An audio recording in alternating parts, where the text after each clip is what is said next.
अरे आप सुराग की बात करते हैं, हम तो वो मकान भी देखा है। तो वहां पे खजाना मिला? खजाना नहीं, सिर्फ मकान देख के आए हैं। अरे खिड़की वाले भाई साहब, खजाना लेने के लिए आपको खुद वहां जाना पड़ेगा, क्योंकि खजाना आपका है।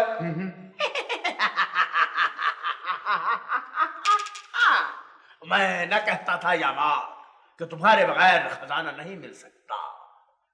तो ठीक है, अभी तुम्हारे साथ चलता हूं। अभी मेरे हाथ पे हाथ रखो, इसे ले चले। जल्दी करें। अच्छा दोस्त,